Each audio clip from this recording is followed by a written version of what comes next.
Hey there, let's take a look at these electric scissors that I was sent. The scissors come in this zippered case, and inside the case you'll get the scissors, instructions, an extra cutting blade, and a long cord for recharging the scissors. The blade of the scissors is separate from the rest of the machine, and it has a cover over the blade for when it's not in use. To change out the blade, there's a button here. It pulls back, this slides on, and then you can slide the other one back on it. It'll lock into place at that point. This button here is the on button. When you hold the trigger down, it starts cutting.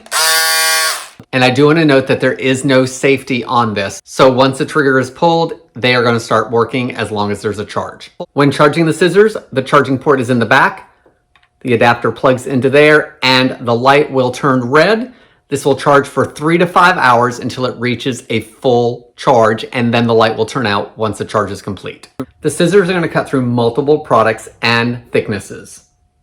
Cloth up to 2.5 millimeters, leather up to 3.5 millimeters, corrugated cardboard up to 5 millimeters, carpet up to 3.5 millimeters, and you can even use it for trimming plants up to 2.5 millimeters. For making quick work of cutting things down like cardboard boxes and cutting through lightweight fabrics, I think this is a good product, and I hope it helps you decide on if this is a good product for you.